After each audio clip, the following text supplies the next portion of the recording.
ಬೆಂಗಳೂರಿನ ಜನಗಳ ಬಹಳ ವರ್ಷಗಳ ಒತ್ತಾಯ, ಮತ್ತೊಂದು ಕಡೆ ಸುಪ್ರೀಂ ಕೋರ್ಟ್ನ ಆದೇಶ, ಇವೆರಡರ ಹಿನ್ನೆಲೆಯಲ್ಲಿ ಬೆಂಗಳೂರಿನ ಕೆಲವು ರಸ್ತೆಗಳಲ್ಲಿ ಪಾದಾಚಾರಿ ಮಾರ್ಗ, ಫುಟ್ಪಾತ್ಗಳಲ್ಲಿ ಒತ್ತುವರಿಗಳನ್ನು ತೆರವು ಮಾಡತಕ್ಕಂತ ಕಾರ್ಯಾಚರಣೆ ಆರಂಭ ಆಗಿದೆ.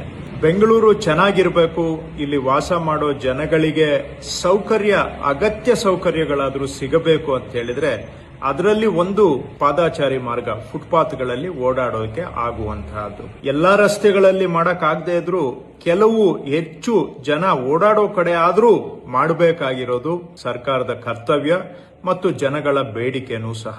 ಫುಟ್ಪಾತ್ ಅಲ್ಲಿ ಓಡಾಡೋದಕ್ಕೆ ಆಗೋದಿಲ್ಲ ಅಂತ ಹೇಳಿದ್ರೆ ಜನ ಅನಿವಾರ್ಯವಾಗಿ ರೋಡ್ಗೆ ಬರ್ತಾರೆ. ರೋಡ್ ಅಲ್ಲಿ ಓಡಾಡುವಾಗ ಯಾವುದೋ ಗಾಡಿ ಟಚ್ ಆದ್ರೆ ಸಾಕು ಅಥವಾ ಗುದ್ದಿದ್ರೆ ಪ್ರಾಣನೂ ಹೋಗ್ಬಹುದು, ಕೈ ಕಾಲು ಮುರ್ಕೊಳ್ಬಹುದು.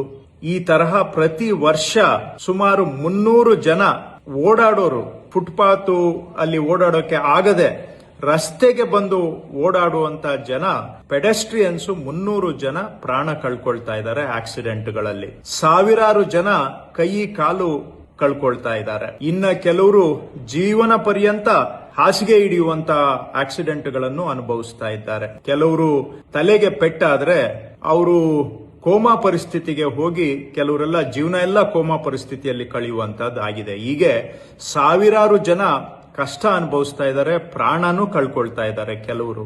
ಇವೆಲ್ಲ ದೃಷ್ಟಿಯಿಂದ ನಮ್ಮ ಬೆಂಗಳೂರು ಚೆನ್ನಾಗಿ ಆಗ್ಬೇಕಾದ್ರೆ ಕನಿಷ್ಠ ಕೆಲವು ರಸ್ತೆಗಳಾದ್ರೂ ಜನ ಓಡಾಡೋದಕ್ಕೆ ಸುರಕ್ಷಿತವಾಗಿ ಇರಬೇಕು ಅನ್ನೋದು ಎಲ್ಲಾ ಬೆಂಗಳೂರಿನ ನಾಗರಿಕರ ಬಯಕೆ. ಇದನ್ನ ನಾವು ಸರ್ಕಾರ ಈಡೇರಿಸಬೇಕಾಗಿರೋದು ನಮ್ಮ ಕರ್ತವ್ಯ. ಈ ಪ್ರಯತ್ನ ಯಶಸ್ಸಾಗಬೇಕಾದ್ರೆ ಸಾರ್ವಜನಿಕರ ಸಹಕಾರ ಇದ್ರೆ ಮಾತ್ರ ಸಾಧ್ಯ. ಹಾಗಾಗಿ ನಾನು ಮತ್ತೊಮ್ಮೆ ತಮ್ಮಲ್ಲಿ ಮನವಿ ಮಾಡ್ತೇನೆ, ನೀವು ಕಮರ್ಷಿಯಲ್ ಕಾಂಪ್ಲೆಕ್ಸ್ ಏನೋ ಮಾಡ್ಕೊಂಡಿದ್ದು ಫುಟ್ಪಾತ್ ಮೇಲೂ ಕೂಡ ಎಕ್ಸ್ಟೆನ್ಷನ್ ಮಾಡ್ಕೊಂಡಿದ್ರೆ ದಯವಿಟ್ಟು ತಾವು ಅದನ್ನ ತಕ್ಕೊಳ್ಳಿ.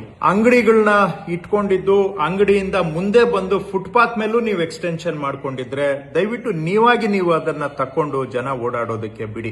ಅಥವಾ ಫುಟ್ಪಾತ್ ಅಲ್ಲಿ ನೀವು ವ್ಯಾಪಾರ ಮಾಡ್ತಾ ಇದ್ರೆ ಮೇನ್ ರೋಡ್ಗಳು ಬಿಟ್ಟು ಬೇರೆ ರೋಡ್ಗೆ ಸ್ಥಳಾಂತರ ಮಾಡಿ ನೀವು ಅಲ್ಲಿ ವ್ಯಾಪಾರ ಮಾಡಿಕೊಂಡು ಜೀವನ ಮಾಡಿ. ನಾವು ಯಾರ ಜೀವನಕ್ಕೂ ಕೂಡ ತೊಂದರೆ ಮಾಡುವ ಉದ್ದೇಶ ಇಲ್ಲ.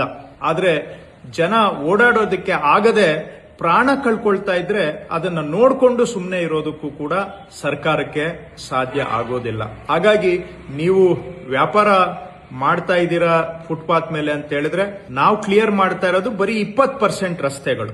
ಇನ್ನೂ 80% ರಸ್ತೆ ಇದೆ, ಅಲ್ಲಿ ತಾವು ವ್ಯಾಪಾರ ಮಾಡ್ಕೊಂಡು ಜೀವನ ಮಾಡಬಹುದು. ಎಲ್ಲಿ ಜನ ಹೆಚ್ಚಿನ ಸಂಖ್ಯೆಯಲ್ಲಿ ಓಡಾಡ್ತಾರೆ ಅಲ್ಲೇ ನೀವು ಅಡ್ಡ ಮಾಡಬೇಕು ಅಂತ ಹೇಳಿದ್ರೆ ಇದು ಸಾರ್ವಜನಿಕರ ಮೂಲಭೂತ ಹಕ್ಕು ಅಂತ ಸುಪ್ರೀಂ ಕೋರ್ಟ್ ಹೇಳಿದೆ, ಫಂಡಮೆಂಟಲ್ ರೈಟ್ ಅಂತ. ಆ ಫಂಡಮೆಂಟಲ್ ರೈಟ್ ಅನ್ನ ನೀವು ವೈಲೇಟ್ ಮಾಡಕ್ಕಾಗಲ್ಲ, ನಾನು ವೈಲೇಟ್ ಮಾಡಕ್ಕಾಗೋದಿಲ್ಲ. ಅದನ್ನ ಗೌರವಿಸಬೇಕಾಗುತ್ತೆ ನಾವೆಲ್ಲರೂ ಕೂಡ. ಹಾಗಾಗಿ ಇದು ಬೆಂಗಳೂರು ಚೆನ್ನಾಗಿರ್ಬೇಕು ಅಂತ, ಬೆಂಗಳೂರು ಸುಧಾರಣೆ ಆಗ್ಬೇಕು ಅಂತ ನಾವು ಮಾಡ್ತಾ ಇರುವಂತಹ ಪ್ರಯತ್ನ. ಈ ಪ್ರಯತ್ನ ನೀವು ಸಹ ಕೈ ಜೋಡಿಸಬೇಕು, ಸಹಕಾರ ಕೊಡಬೇಕು. ನಾವು ಕೂಡಿ ಪ್ರಯತ್ನ ಮಾಡಿದ್ರೆ ಮಾತ್ರ ಬೆಂಗಳೂರಿನ ಸುಧಾರಣೆ ಸಾಧ್ಯ. ಧನ್ಯವಾದ.